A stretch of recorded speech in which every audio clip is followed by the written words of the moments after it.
नमस्कार, स्वागत है आपका। मैं हूं आपके साथ सपना दीपक।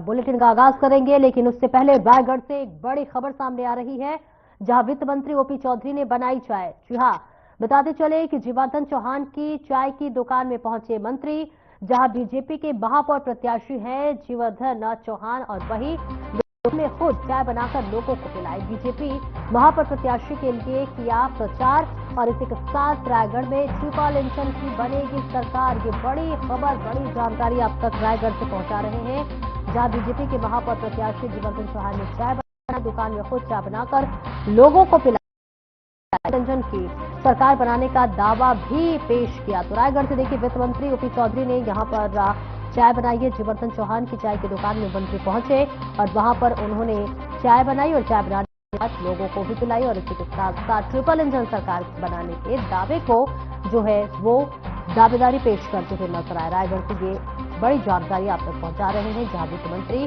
चाय की दुकान पर पहुंचे, वहां उन्होंने चाय बनाई, और चाय बनाने के बाद मौजूद लोगों को उन्होंने चाय पिलाई। और देखिए, इस बीच तस्वीरें भी सामने आ गई है, जहां बीजेपी नेता पहुंचे हुए हैं और इस बीच चाय बनाकर लोगों को पिलाते हुए नजर आ रहे हैं। वित्त मंत्री ओपी चौधरी जो है चाय बनाते हुए नजर आ रहे हैं, और इसी के साथ साथ यहां जितने लोग मौजूद थे सभी को उन्होंने चाय पिलाई है। और इसी के साथ साथ ट्रिपल इंजन सरकार देखिए रायगढ़ में बनाने की बड़ी चुनौती और बड़ा दावा करते हुए नजर आए हैं। जीवार्धन की चाय की दुकान में पहुंचे मंत्री और यहां पर चाय बनाते हुए सबको चाय भी पिलाई। तस्वीरें आपको दिखा रहे हैं रायगढ़ से, जहां पर रायगढ़ पहुंचे मंत्री ने दुकान पर चाय बनाई, और चाय बनाने के बाद उन्होंने लोगों को अपने हाथ से बनाया हुआ चाय भी पिलाई है। तस्वीरें सीधे रायगढ़ से आपको दिखा रहे हैं, जहां वित्त मंत्री चौधरी पहुंचे और अपने हाथों से उन्होंने देखिए चाय बनाते हुए नजर आ रहे हैं।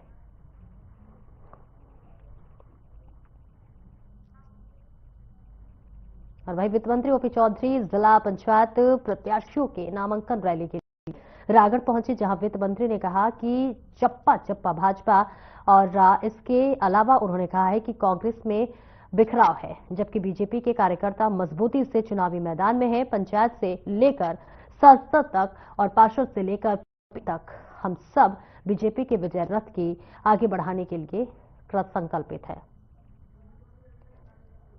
जिला पंचायत के अंतर्गत आने वाले 18 जिला पंचायत क्षेत्रों के हमारे सभी प्रत्याशियों ने भी नामांकन कितने जोश, उत्साह, ऊर्जा, उमंग के साथ जिला सदस्यों का नामांकन हुआ है। ये ऊर्जा देखते ही बनता है। और वहीं कांग्रेस में हम देखते हैं कि पूरे प्रदेश के चाहे नगरीय क्षेत्र हो चाहे ग्रामीण क्षेत्र हो, सब तरफ बिखराव है। और ऐसी स्थिति में कांग्रेस जो डूबती नाव है वो हर तरफ उभर करके सामने आ रही, बिखराव रूप में सामने आ रही। भारतीय जनता पार्टी के कार्यकर्ता सभी सशक्तता के साथ, मजबूती के साथ एक होकर चुनाव लड़ रहे हैं, ताकि पंच से लेकर पार्लियामेंट तक और पार्षद से प्रधानमंत्री तक भारतीय जनता पार्टी चप्पा चप्पा में भाजपा हो। इसके लिए हमारे कार्यकर्ता प्रयत्नशील हैं, और भारत राष्ट्र के निर्माण के लिए राजनीति के माध्यम से हमारी पार्टी के कार्यकर्ता और हमारे पार्टी के नेता सभी प्रदेश में 22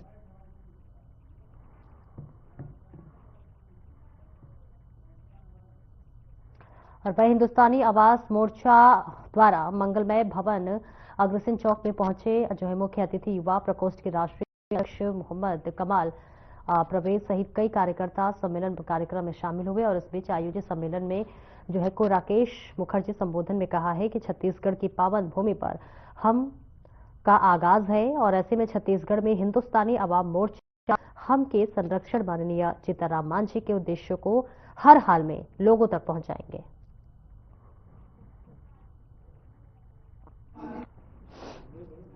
जानना चाहेंगे कि आपकी पार्टी के बारे में बताया, और छत्तीसगढ़ में आप क्या चाहते हैं, क्या सर्वप्रथम छत्तीसगढ़ के सभी मीडिया बंधुओं को हमारा प्रणाम, आदाब प्रणाम। आज हम लोग हिंदुस्तानी आवाम मोर्चा, जिसकी नींव केंद्रीय मंत्री श्री जीतनराम मांझी ने रखा था, और जीतनराम मांझी जी का एक ही उद्देश्य है, पूरे भारत के गरीबों को एक करने का लक्ष्य हम लोगों का है। और वही लक्ष्य को लेकर के मांझी जी के बताए हुए रास्ते पे चलते हुए आज हम लोग छत्तीसगढ़ की धरती रायपुर में आए हैं। हमारे बहुत ही मजबूत साथी बैठिन जी, रमन जी, जो कि हमारे पार्टी का झंडा उठाए हैं, और हम लोग आज यहाँ पहला बैठक कर रहे हैं और एक अच्छी बैठक है। हम लोग का उद्देश्य छत्तीसगढ़ में अपनी पार्टी को मजबूत करना और लोगों के बीच में जाना, वैसे लोग जो अभी तक विकास से वंचित हैं उनके घर तक विकास पहुंचाना। आदर्श आचार संहिता में आबकारी विभाग ने बड़ी कार्रवाई की है। आपको बताते चले कि रायपुर आबकारी टीम ने 1170 बल्क मीटर अवैध विदेशी शराब जब्त की है। आपको बता दें, जानकारी के मुताबिक बरामद की गई शराब मध्य प्रदेश की है, जिसकी कीमत 84,05,000 रुपए है। अवैध शराब रखने के खिलाफ छत्तीसगढ़ आबकारी अधिनियम के तहत गैर जमानतीय धारा लगाई गई है और आरोपी को गिरफ्तार कर भेजा गया है। और इस बीच तस्वीरें आपको दिखा रहे हैं जहां पर आचार संहिता के बीच ये बड़ी कार्रवाई होती हुई नजर आ रही है, जहां 84 लाख से ज्यादा के शराब बरामद किए गए हैं। और ऐसे में अब ये गाज गिरती हुई नजर आ रही है पुलिस की, जहां पर अवैध शराब की तस्करी की जा रही थी। और ऐसे में आबकारी विभाग ने बड़ी कार्रवाई करते हुए जो है शराब जब्त की है। और ये बड़ी आबकारी विभाग की गाज गिरती हुई नजर आ रही है, जहां पर शराब जब्त की गई है। 84 लाख से ज्यादा की कीमत बताई जा रही है। 84 लाख से ज्यादा की कीमत के शराब को जब्त किया गया है। आचार संहिता के बीच ये कार्रवाई हुई है। और आपको बता दें, आचार संहिता लागू होने के बाद इस तरह के जो है कार्य योजना को अंजाम देने के लिए लगातार जो तस्कर थे वो इस वक्त एक्टिव मोड पे थे। लेकिन इस बीच आबकारी विभाग ने संजीदगी के साथ इन पर चलाया और इस बीच 84 लाख से ज्यादा के शराब पकड़ा गया, जिसे जब्त कर लिया गया है। आबकारी विभाग की ये बड़ी कार्रवाई बताई जा रही है।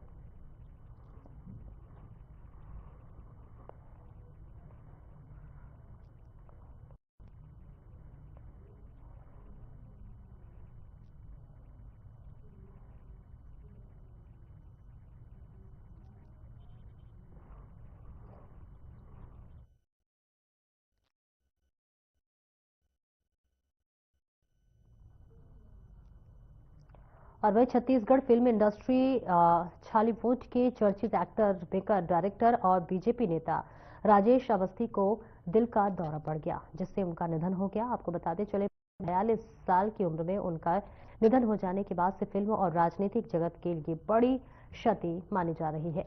उनका अंतिम संस्कार रायपुर के महादान घाट में किया जाएगा।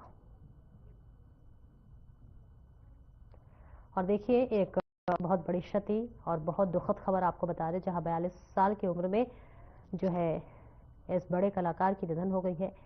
फिल्म जगत के लिए बड़ी क्षति भी बताया जा रहा है। और इसी के साथ साथ बताया जा रहा है कि 42 साल उनकी उम्र थी और ऐसे इतने कम उम्र में छोड़कर चले जाना कहीं ना कहीं फिल्म इंडस्ट्री के लिए भी बहुत बड़ी क्षति थी।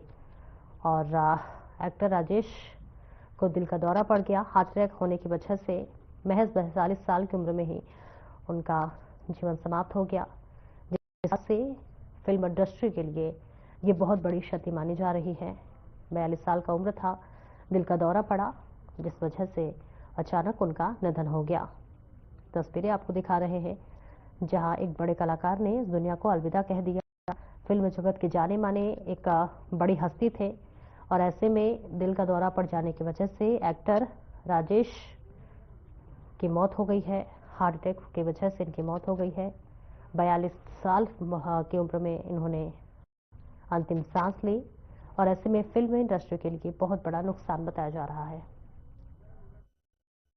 और छत्तीसगढ़ की पारंपरिक संस्कृति और ऐतिहासिक घटनाओं को फिल्मी पर्दों पर लाने का प्रयास जारी है। और इसी कड़ी में फिल्म निर्देशक जो है राजा खान जो है मिटकोर की सच्ची घटना पर आधारित एक फिल्म को लेकर आ रहे हैं। और ये फिल्म छत्तीसगढ़ की प्राचीन परंपराओं के इतिहास को दुनिया के सामने लाने का एक महत्वपूर्ण माध्यम बनेगी। आपको बता दें, ये फिल्म 7 फरवरी 2025 को रिलीज होने जा रही है, जबकि इसकी ट्रेलर 20 दिसंबर 2024 को विधिवत रूप से सिनेमाघरों और डिजिटल प्लेटफॉर्म पर जारी किया गया था।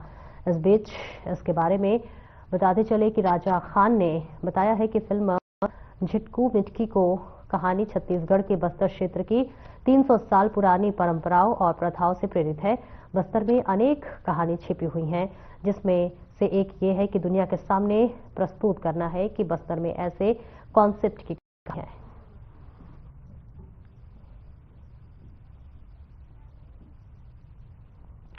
और तस्वीरें आपको दिखा रहे हैं, जहां पर देखिए 6 फरवरी को फिल्म रिलीज होने वाली है।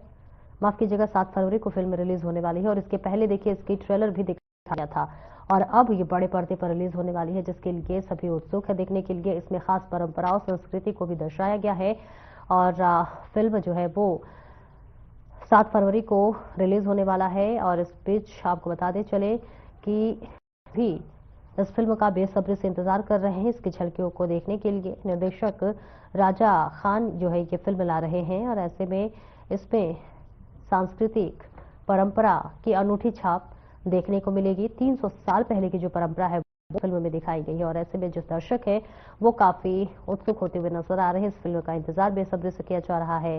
फिल्मी पर्दे पर जो है अब निर्देशक राजा खान ये फिल्म ला रहे हैं। 7 फरवरी को जो है इस फिल्म को बड़े पर्दों पर दिखाया। 7 फरवरी को ये फिल्म रिलीज होगी।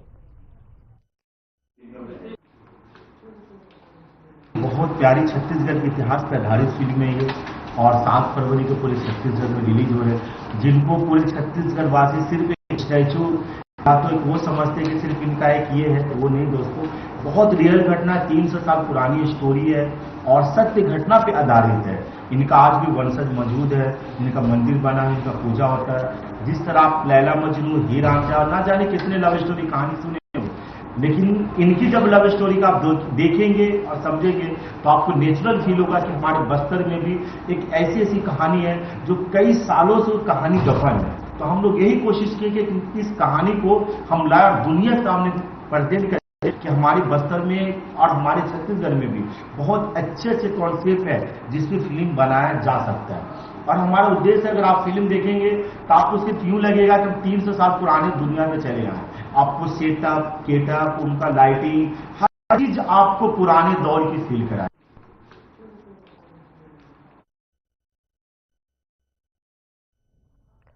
और वही एसपी के बजट को लेकर सत्ता पक्ष के और विपक्ष सामने सामने आ गए हैं। नेता प्रतिपक्ष उमंग सिंघार ने सत्ता पर बड़ा आरोप लगाया है।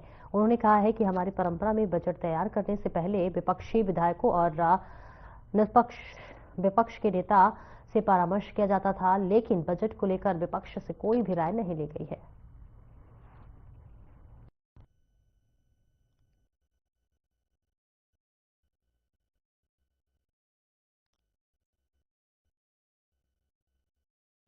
दिखा रहे हैं जहां पर बजट को लेकर देखिए चर्चा की जा रही है और ऐसे में बजट को लेकर विपक्ष कई तरह के आरोप लगाता हुआ नजर आ रहा है। विपक्ष का कहना है कि इससे पहले जब भी बजट पेश किया जाता था तो विपक्ष के राय लिए जाते थे, लेकिन इस बार जो बजट पेश किया गया है उस पर विपक्ष से राय नहीं ली गई है और इस पर नाराजगी जताते हुए, निशाना साधते हुए नजर आ रहे हैं।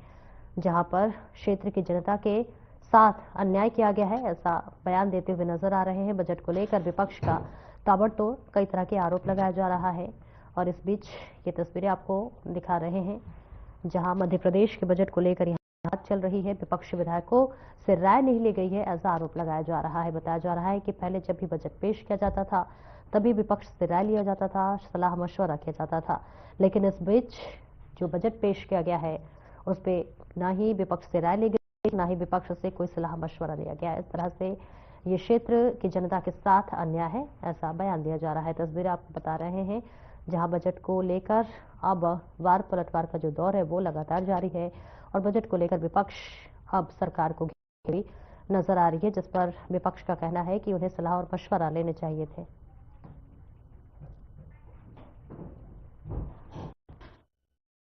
सोचता हूँ कि विधानसभा जनता के चुने हुए जनप्रतिनिधि होते हैं और वहाँ एक ऐसा मंच है जहाँ से आम जनता की आवाज सरकार तक पहुँचती है विपक्ष के हिसाब से।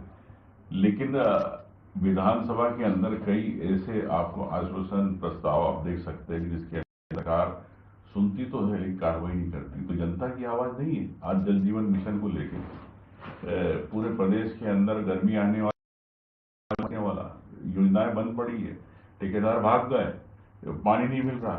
सरकार को पता है, सरकार जांच कराना चाहती है, लेकिन सरकार आम जनता के लिए कहाँ सुनना चाहती है। तो ये सरकार मेरे को लगता है कि आम जनता से बहुत दूर है। मैं सोचता हूँ कि विधानसभा और वही खुरई में शंकराचार्य द्वारका पीठाधीश स्वामी जो है सदानंद सरस्वती की महाराज के स्वागत में नगर में भव्य शोभा यात्रा निकाली गई। रथ पर सवार शंकराचार्य जी को जगह जगह उनका स्वागत किया गया और इस बीच इस यात्रा में हजारों की संख्या में भक्तगण शामिल हुए। बता दें कि किले परिसर में धर्म सभा का आयोजन हुआ और वही स्वामी जगतगुरु शंकराचार्य बोले, धर्म की आड़ में राजनीति नहीं करनी चाहिए, खुरई को अब जिला बनाना चाहिए। शोभा यात्रा शनि मंदिर के पास से प्रारंभ हुई और परसा चौराहा, झंडा चौक, पठार हुए किला प्रांगण में पहुंची, जहां एक विशाल धर्मसभा का आयोजन किया गया। और इस बीच वही शंकराचार्य सदानंद सरस्वती महाराज ने कहा है कि हिंदू के बिना हिंदुत्व की रचना नहीं की जा सकती है और सनातन धर्म मानने वाले लिए अपने बच्चों के मन में धर्म का भाव जगाना चाहिए।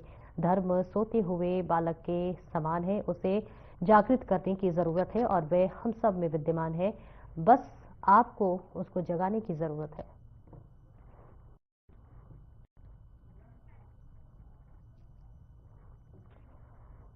और इस बीच ये तस्वीरें आपको दिखा रहे हैं जहां पर हिंदुत्व को लेकर बड़ी बात कही जा रही है, सनातन धर्म को लेकर बड़ी बात की जा रही है।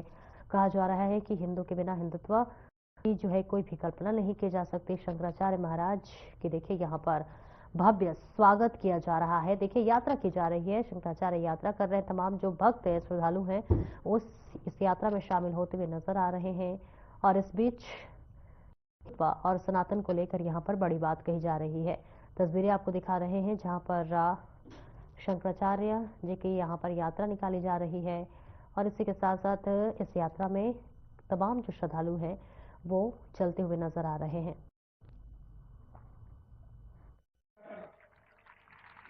बिल्कुल, हम सब सौभाग्यशाली हैं। शंकराचार्य जी हमारे खुरई में पधारे और आप सबके सहयोग से समाज के कहने पर, आमंत्रण पर मुझे भी ये सौभाग्य प्राप्त हुआ। मैं अपने आप को धन्य समझता हूँ। गुरुवर के चरणों में आकर जो शांति मिली और प्रवचनों में जो दूरदर्शिता दिखी, जो एक अतीत आनंद प्राप्ति हुई, मैं समझता हूँ ऐसे कभी नहीं।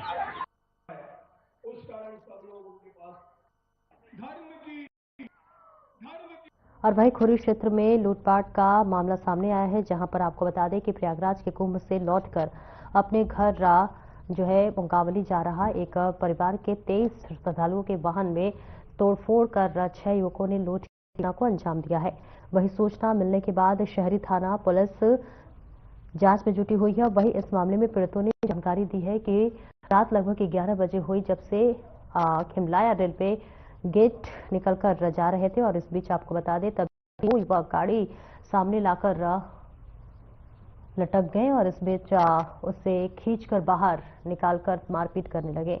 आपको बता दें बाकी सदस्य जब गाड़ी में नीचे उतरे तो उन बदमाशों ने पास में ही छिपे 4 और को बुला लिया, जिसके बाद पत्थरों से मारपीट कर उसको सोने की चेन और अंगूठी और इसी के साथ साथ उनकी पत्नी के पर्स में 35,000 रुपए और बहन के पर्स में 15,000 रुपए लूट लिए गए, जिसके बाद से गाड़ी में पत्थरों से ताबड़तोड़ पथराव की गई और इस बीच तोड़फोड़ करने के बाद भागते समय गाड़ी को चाबी निकाल कर ले गए।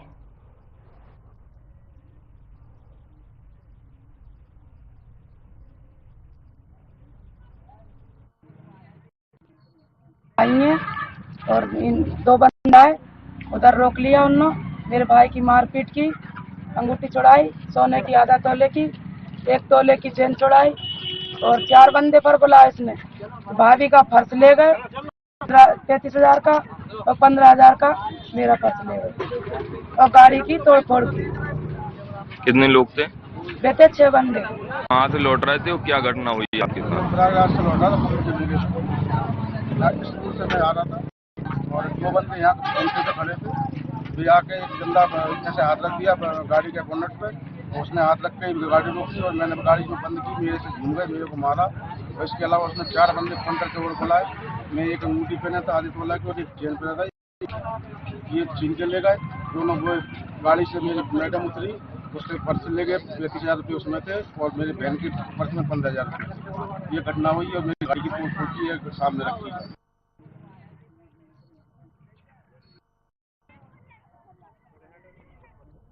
और मध्य प्रदेश पुलिस के जन संवाद अभियान कार्यक्रम में सेफ क्लिक के तहत साइबर सुरक्षा एवं जागरूकता कार्यक्रम का आयोजन किया गया। इसी कड़ी में दतिया के केंद्रीय विद्यालय में साइबर सेल प्रभारी और एसडीओ विधायक शुक्ला, नितिन भार्गव, चिरोला थाना प्रभारी सहित सभी लोगों ने स्कूली छात्र छात्राओं को बढ़ते साइबर अपराधों के प्रति आग्रह किया और इन्हें इससे बचने के तरीके भी बताए गए। आपको बताते चले कि डीजीपी के निर्देश पर पूरे देश भर में साइबर एक्सपर्ट इन अपराधों की रोकथाम और सुरक्षित वातावरण उपलब्ध कराने के मकसद से जन जागरूकता कार्यक्रम अभियान सेफ क्लिक के तहत इस दिनों अभियान में जुटे हुए हैं।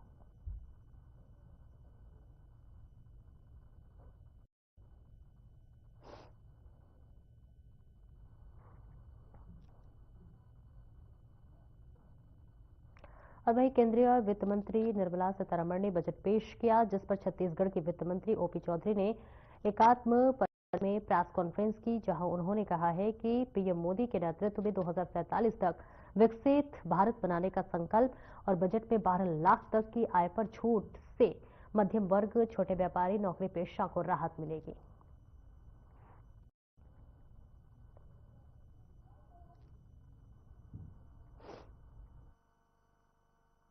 आदरणीय मोदी जी एससी समाज के लिए, एसटी समाज के लिए कितने प्रतिबद्ध हैं, इसे इसी बात से समझा जा सकता है कि उनके प्रधानमंत्री बनने के बाद जब राष्ट्रपति बनाने का मौका आया तो उन्होंने सबसे पहले एससी समुदाय से, और जब दूसरी बार मौका मिला तो एसटी समाज से एक बहन को देश के सर्वोच्च संवैधानिक पद पर बिठाया। कांग्रेस को यह मौका तो 50 साल तक मिला था, लेकिन एसटी समाज की बहन को या किसी भाई को उन्होंने राष्ट्रपति नहीं बनवाया।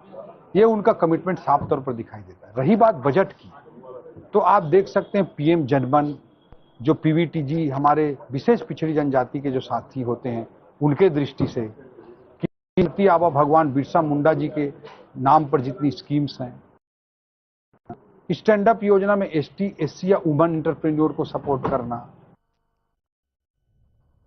रायपुर कलेक्टर कार्यालय पहुंचकर अनुराधा वर्मा ने अपना नामांकन दाखिल किया। आपको बता दें कि अनुराधा वर्मा तिल्दा तुलसी जिला पंचायत नंबर 6 से चुनावी मैदान में है और इस दौरान राजस्व मंत्री टंकराम वर्मा की उनके साथ पहुंचे और नामांकन के दौरान भारी संख्या में ग्रामीण भी मौजूद रहे। पहले अनुराधा वर्मा सरपंच थी और उन्होंने विकास के लिए काफी कुछ किया है। तो मैं सरपंच थी, मैं ग्राम पंचायत तुलसी की ही। मैंने वहाँ रोड सरपंच रहे ग्राम पंचायत के, रोड, नाली, बहुत सारे भवन, महिलाओं के लिए बहुत कुछ करे मैंने।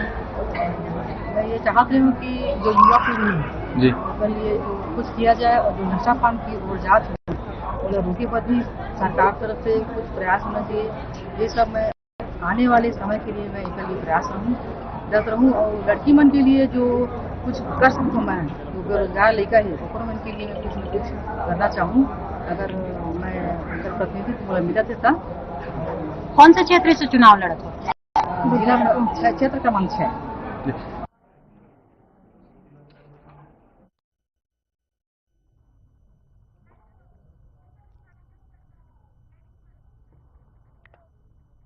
तो तस्वीरें आपको दिखा रहे हैं जहां पर मंत्री टंकराम वर्मा देखिए यहां पर मौजूद है और इसी के साथ साथ ये तस्वीरें आपको दिखा रहे हैं जहां अनुराधा वर्मा ने अपना नामांकन दाखिल किया है और मंत्री भी उनके साथ पहुंचे।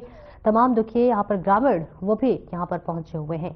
तस्वीरें आपको सीधे दिखा रहे हैं जहां पर तिल्दा तुलसी के नंबर 6 में से बीजेपी प्रत्याशी हैं और ऐसे में उन्होंने अपना नामांकन दाखिल किया और मंत्री टंकराम वर्मा भी उनके साथ मौजूद रहे और इसके अलावा तमाम जो ग्रामीण थे वो भी इस वक्त मौजूद रहे। तस्वीरें आपको दिखा रहे हैं जहां पर का भी आयोजन किया और देखिए यहाँ पर नामांकन दाखिल करते हुए अनुराधा वर्मा जाती भी नजर आ रही है, जहां पर उन्होंने पर्चा भरा, नामांकन किया। मंत्री टंकराम वर्मा भी इस वक्त जो है उनके साथ मौजूद रहे। तमाम ग्रामीण जन भी देखिए उनके साथ पहुंचे हुए और इस ने यहाँ पर अपनी अपनी भागीदारी निभाई। तस्वीरें आपको दिखा रहे हैं जहाँ पर पर्चा दाखिल का ये कार्यक्रम चला। फिलहाल इस बुलेटिन में इतना ही। नमस्कार।